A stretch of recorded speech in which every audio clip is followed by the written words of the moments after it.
yourself from being really badly hurt. Anyway, is he Prince Charming or is he a toxic toad is our question today. So I'll start reading. And some of you I think are going to be late, but look, I'm just going to start. Whoops.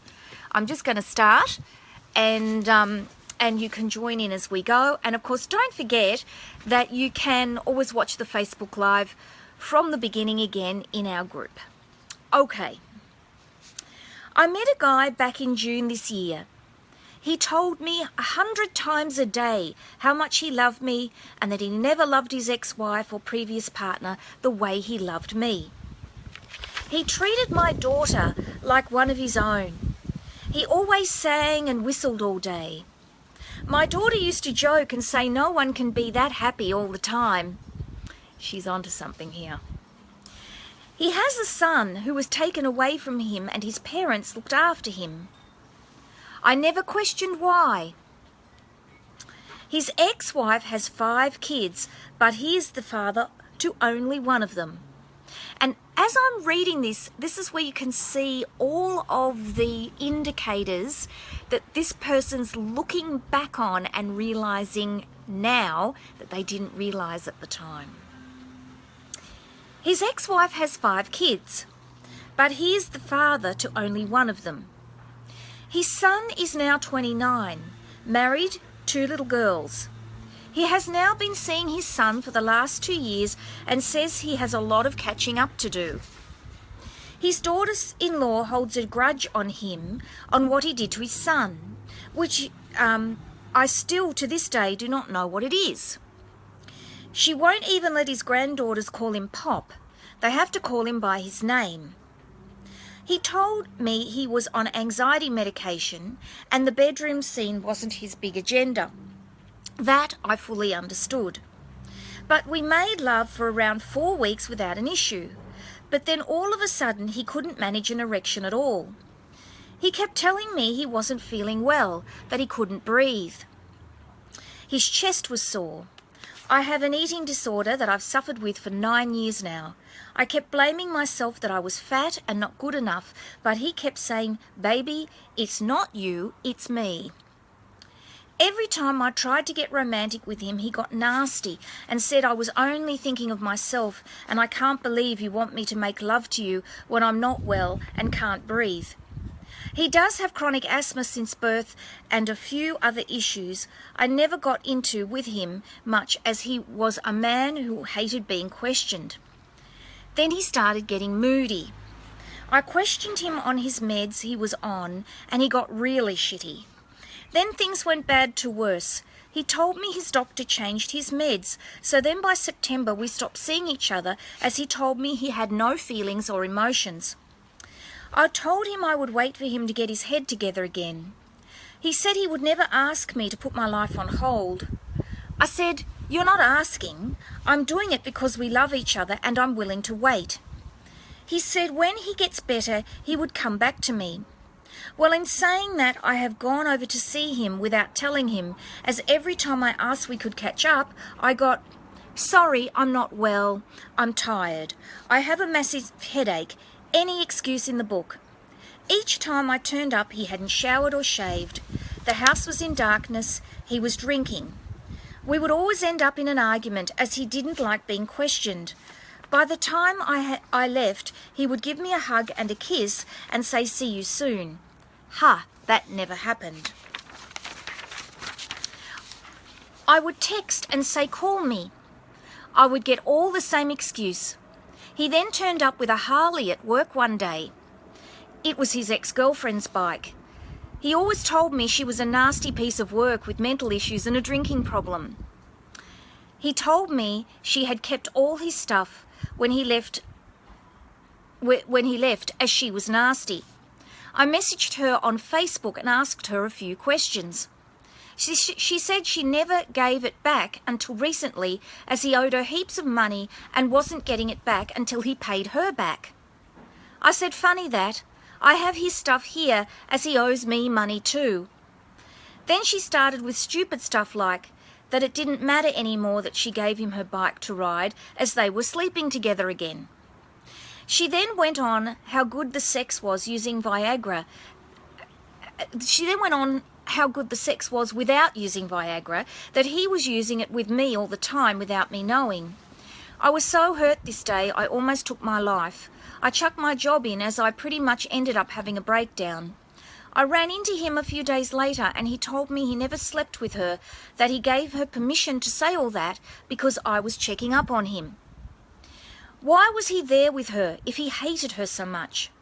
So he was lying about her being nasty and not just giving his stuff back?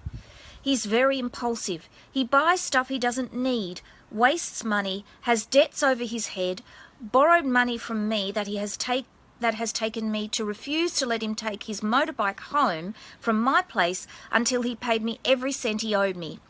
Yes, he just paid me back, but he also chucked his job in so he would have had money owing to him from work. He is spending his money like he won the lotto without the consequences of running out soon. When we were together, I paid for everything. He never once took me out on a date, never paid for food at my place.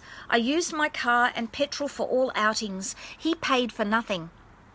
He promised us a holiday to Tasmania to make up for all he took from me. He said he was going to use his tax money to pay for it. Little did I know he was up for Centrelink fraud and owed thousands of dollars back, so never got his tax money. Yep, there went our holiday, so stupid me booked a 5-day holiday on the beach for us at Christmas. My daughter and I went last week on our own, as we are no longer officially a couple. His cupboards are bare and his fridge has booze but no essential items. I texted him regularly to see how he's going. I get the same old answers. I went to see him this week out of the blue. I took him over a Christmas card and a big homemade gingerbread house I made him. I told him I still love him and I wasn't giving up on him, as I want the old person I fell in love with back in my life. We had yet another argument. I said I think I should just say goodbye and walk away. As I said goodbye, he gave me a hug and kiss and said thanks for coming and for my present. He then walked me to my car and gave me another hug and said, I'll talk to you soon. I said, I guess that means I'm not saying goodbye then. He just smiled. I said, will you start calling me for a chat and come see me and my daughter before Christmas? He said yes and smiled and went inside. I texted him today, but he only answers the text messages he wants to. I ask him how he is. He says good. I tell him how I feel. I get no response. I can ask him hundreds of questions about him and he will answer. If I question him about me, us, or coming over for dinner this week, I get no response or maybe a one-word reply, never a conversation. I said to him, you said you would come over for a visit. His reply is, I can only do what I can do with how I am feeling. I'm not well, hey? I asked him to call me tonight. He says, nah, not tonight. I reply back to him. As I thought, as you guessed it, I get no response. What am I doing? Does he have anxiety or depression, as he says, or is he a toxic person and a damn good manipulator? You are probably saying, what the hell are you doing? Whether he has depression or not, why the hell would I be hanging on to this man who seems to destroy me at every chance he has? I have Googled and researched a lot, but I come out with answers of depression, social anxiety, manipulating toxic person, a narcissist, or just a good con man. Why won't I let this relationship go? Why do I love him so much and believe in him as a good loving man, and I won't give up on him? Was he really that lovable man in the first 2 months before depression took over, or was that just a man playing his game? I hope you can help me answer my questions before I go totally crazy asking myself these questions. Thanks. Wow. So much in this letter, and so much that tells me there's a lot of patterns going on here, that when you can recognize them, you can recognize what's really going on here. So this is a really, really crazy making situation. And no, you are not crazy. Many women who find themselves in toxic relationships describe feeling exactly as you do, where they aren't sure whether the behavior is related to him not being well, whether the behavior is related to things that are going on in his life, or whether it really is him. And what happens is you keep thinking back to the beginning of the relationship when everything felt perfect and thinking, what's gone wrong? Why has this happened? And it can drive you absolutely crazy, and you can feel like you're going mad. But no, you are not going mad. This, to feel the way you feel, so totally confused, is normal. And your comments at the end about me thinking that, you know, what are you doing? Well, no, I don't think that.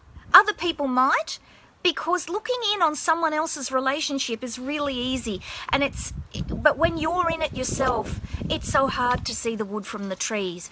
But it's interesting that at the end of the, hi Linda, how are you? At the end of the question, you've actually sort of said, you know, is he really a manipulative person? And yeah. I'm going to explain to you, though, why I think he is. Because I think I could say to you, oh, he's manipulative, he's this, he's that.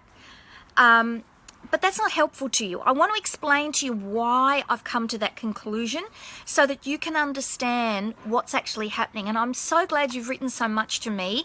It's going to be interesting when we come to put it up on the blog. Hi, Jessica. How are you, darling? It's going to be interesting when I come to put it up on the blog because my answer is equally as long. Now this one will go up on the 29th of March. We've had so many questions come through and they go up on every Wednesday, and I can't put them up every day on my blog. I just can't. I'm toying with whether I post more than once on a Wednesday so that, you know, if we start to have too many questions, we have a couple of Advice Wednesdays go up, or whether what I'm going to do is say, look, 2017's full, and now I'm going to actually have to publish them in books for you to read if I get that busy, because I am getting really busy. I find I have a few days go, I say, you can send me a question, and away we go again. So I've had, you know, it's funny, I had one of you go into my personal page, because I friend everyone that comes into my group, and I had one of you go into my personal page and you dug up a Facebook Live I did back on the 7th of November, and it was only the 7th of November that I started this group, and already we are at nearly 400 members, and I've answered, I think, something like 25 or 30 questions already. So it's really got going, and it's terribly exciting. Okay. So, you're not going crazy. I've got some notes here to keep me on track.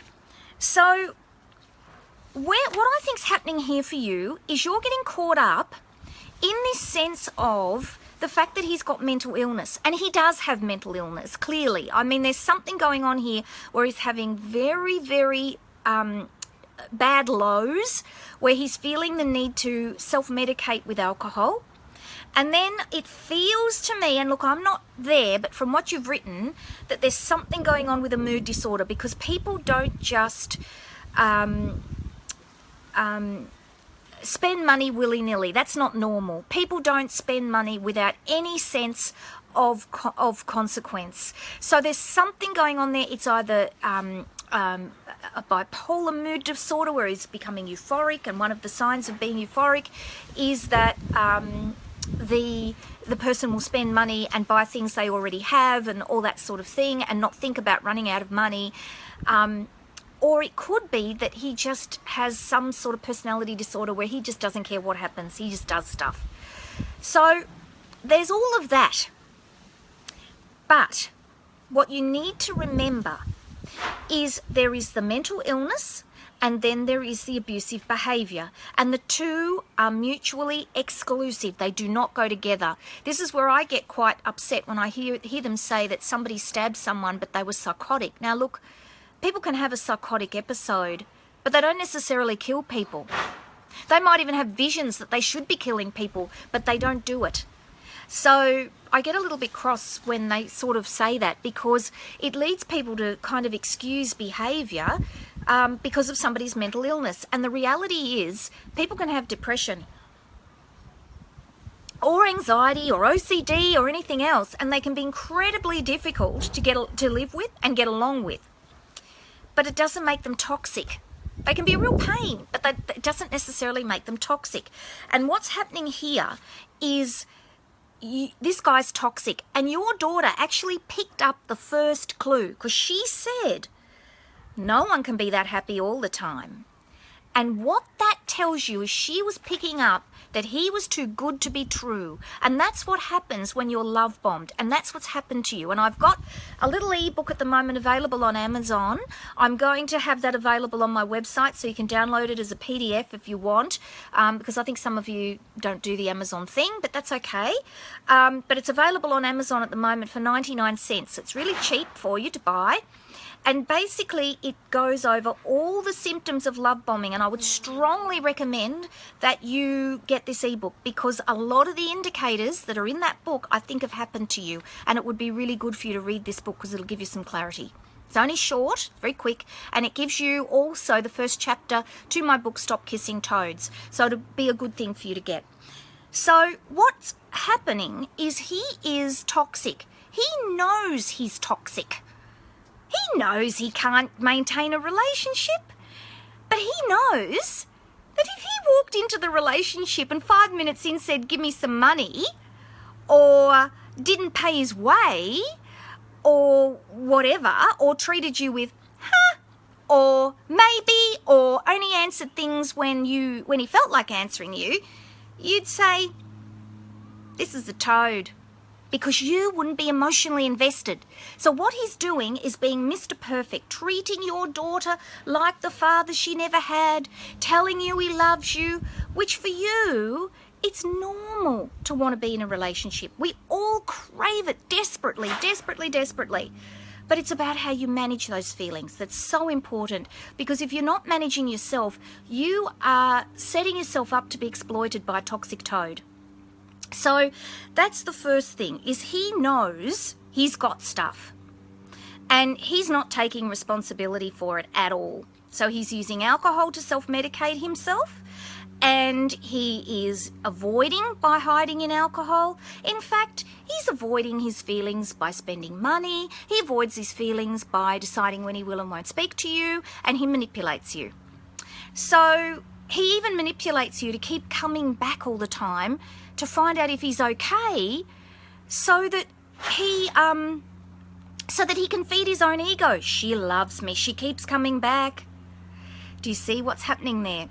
So, unfortunately, I think what's happening here is you're getting confused, and it's very important that you don't excuse him because of his mental illness, because the way he's treating you is not okay.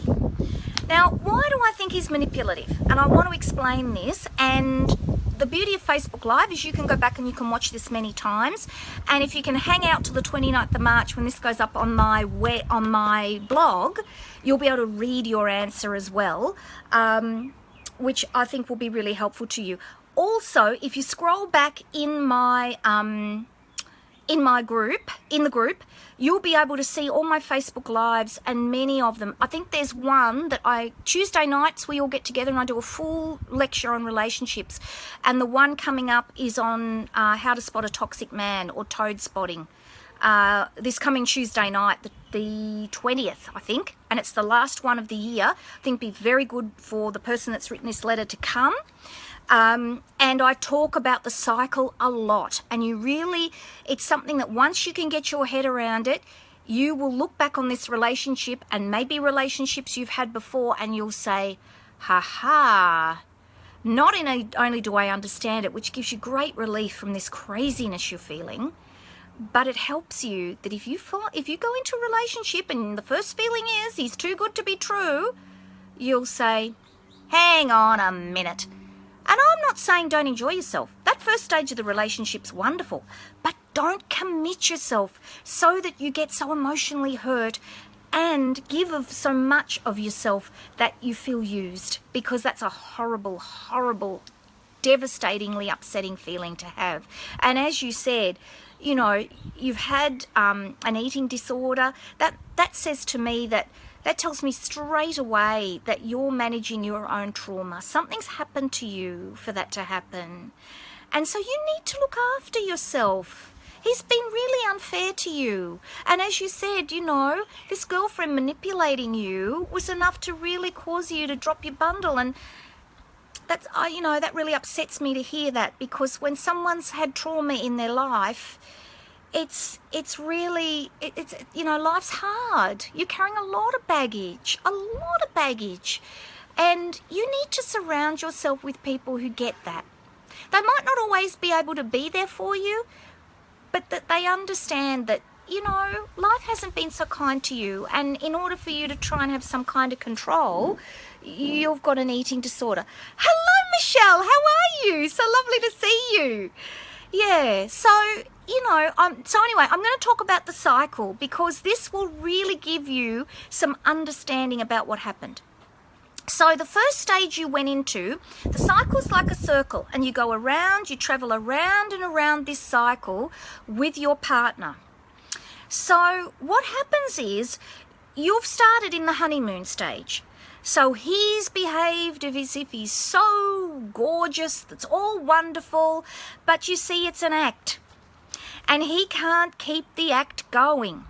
So you start to have this build-up. And you would have noticed little things going wrong. But because you've not been educated in relationships, or because you've been so caught up in this feeling that he loves you, you've excused it. And you've said, oh, well, he's just having a bad day. And it's a bit like the frog in the boiling water, you know. The frog doesn't realise, you know, he's in the cold water, and as the water gradually heats up, you know, he doesn't think there's anything wrong, and then suddenly the water's boiling and he's in trouble. So what I'm trying to teach you is to pick up these signs earlier. And then if it's, you know, if you start to perceive that there's more and more behaviours creeping in, this is how you can keep yourself safe, because you can make the decision to exit. And we're going to be doing some work next year as well on building up your self-confidence, so that you will have the confidence. I was actually writing about this yesterday. You will have the confidence to say, you know what? This is not right, and I know it's not right, and I am going to take a stand for myself. Don't need to ask anybody else. Don't need to come to Elizabeth. She's taught me all this stuff. And I know. So, really important. Okay, getting back to this cycle. So, the honeymoon, then the build-up, then something's happened, and you did make the comment, we had yet another argument. So, I imagine there was probably an argument of some sort over his behaviour. He's left. You've had a period of absence where he's pissed off and waited for you to come and chase him, and you've done exactly that. So you're pursuing him, and that's what's happening at the moment. You're pursuing him.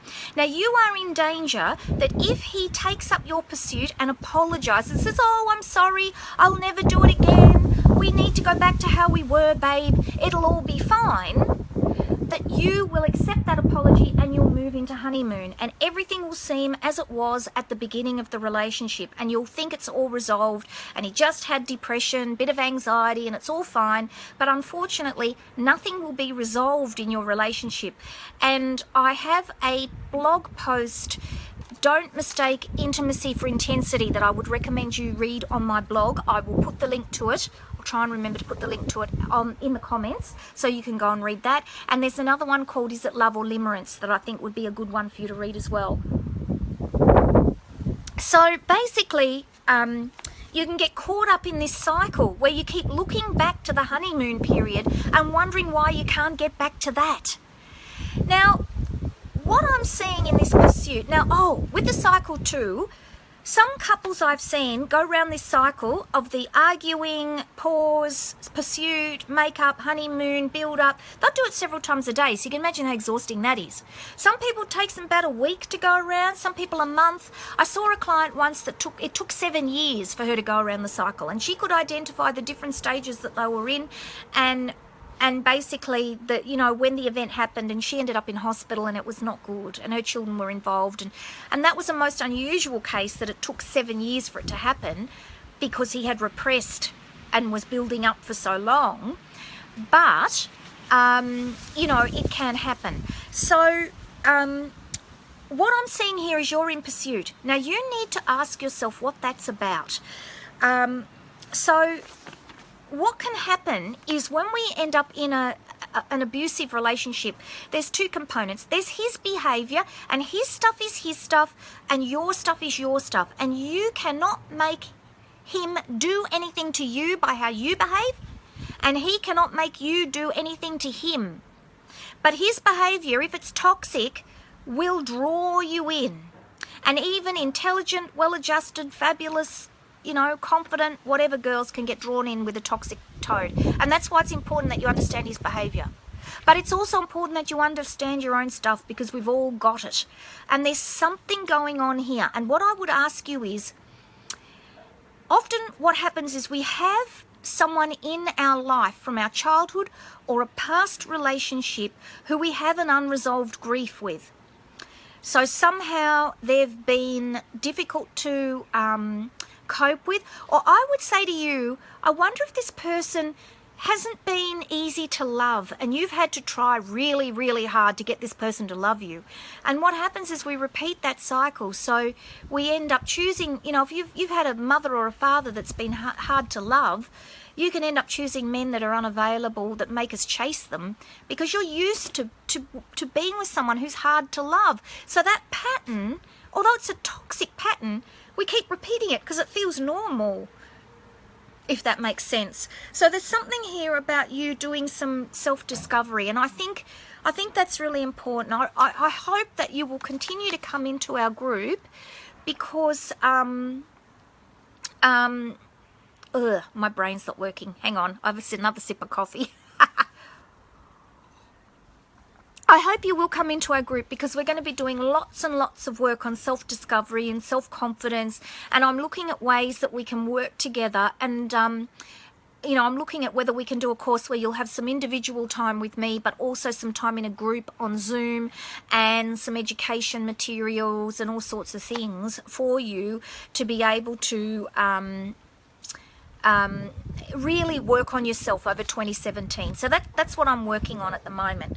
So you know, there's something about him even enjoying this pursuit. This is what I don't think you're enjoying, chasing him. I think you're terribly upset by it, seeing how unwell he is, and really caring for him. Like, you really care for him, and this is you know, so it's heartbreaking to you, and it's obviously igniting something for you. I think there's the feelings of your relationship with him, but there's the old stuff being ignited as well in these feelings, and that can be very confusing too if you're not really in touch with your own stuff.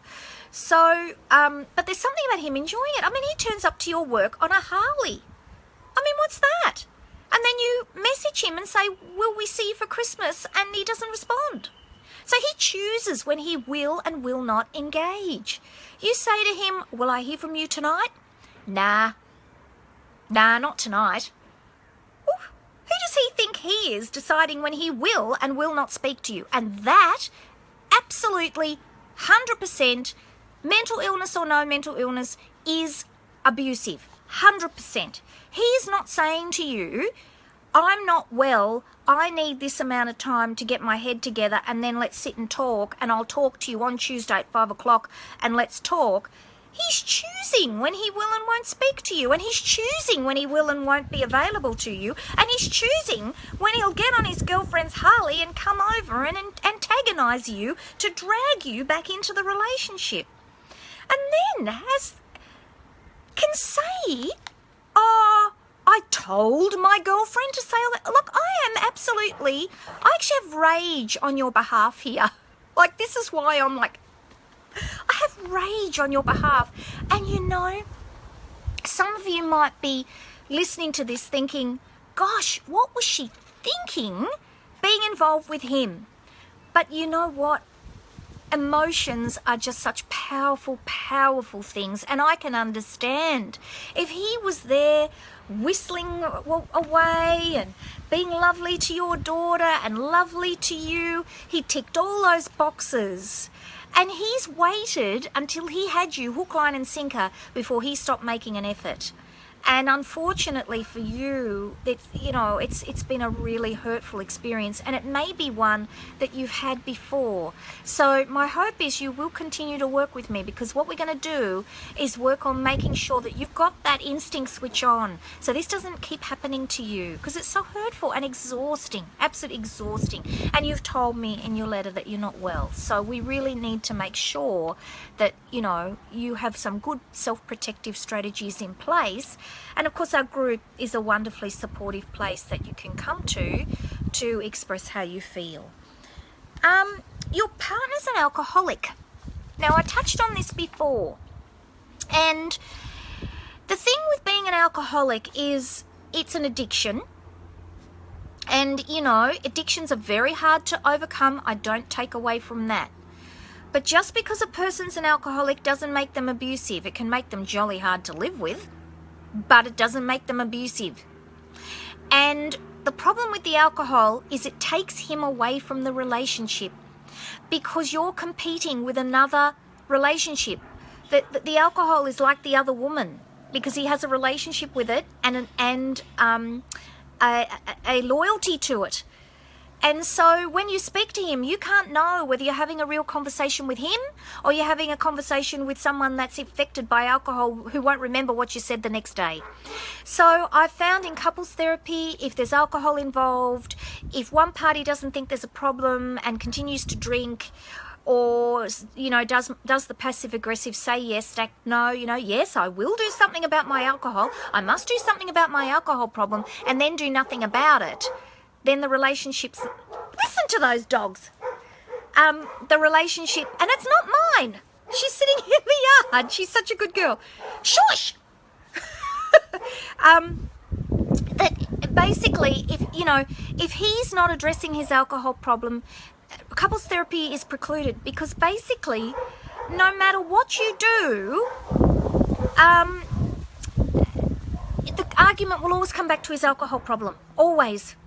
I remember when I was in England, and this couple really haunts me, because I had just started being a couples therapist, and they were one of the first couples I saw.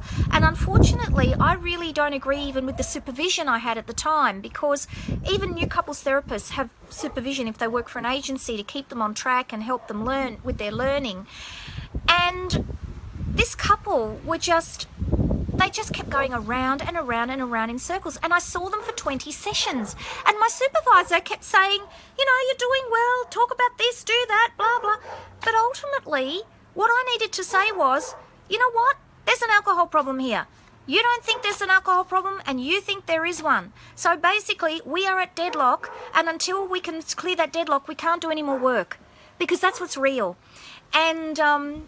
And this couple, we just went round and round and round, and we got absolutely nowhere. So, when I worked in an agency here in Australia with Relationships Australia and also at home, if I ever had a couple come and see me with an alcohol problem, that's exactly what I would say. And that's working in my integrity, because truly, that's what's real. So if he has an alcohol problem, he's going to be Heartbreak Hotel for you to be in a relationship with.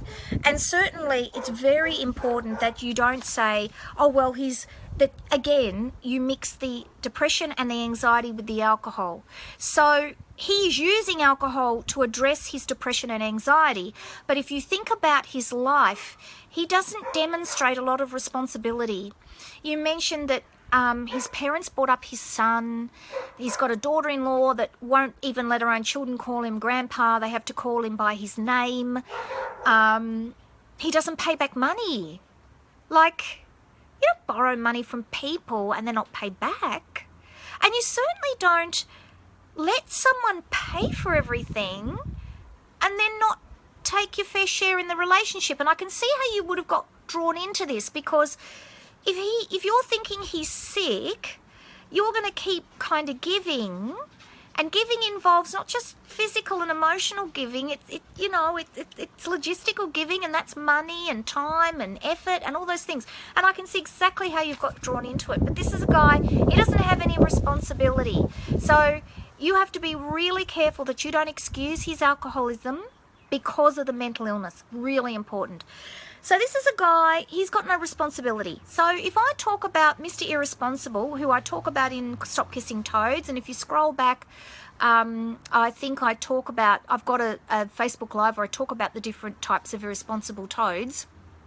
Mr. Irresponsible is in the moment. So you can't trust anything he says because he does what he feels like at the time. So I'm sure when he first met you, he did feel good. And he told you he felt good. And he didn't think about what he was doing to you. Terribly selfish. To lead you in to a relationship and then just cut you off. Awfully selfish. So that's why I think he's manipulative. I hope that explains it to you, because I'm quite sure if you've spoken to other friends, they would have said, ditch him, he's an ass, you know. And that's, you know, that's, whilst I can't tell you what to do, I would say to you, proceed with absolute caution if you're going to be in this relationship, because he's not nice. And unfortunately, girls who find themselves in toxic relationships are often very giving. And when you're giving and loving, you set yourself up to be manipulated. So you need to slow yourself down and stop yourself from working so hard to make the relationship work, which is about you and not him. And the other thing that you need to do is you need to recognize that you know you're falling into this trap of assumption. So you are a fair, kind, and reasonable person. I know you are.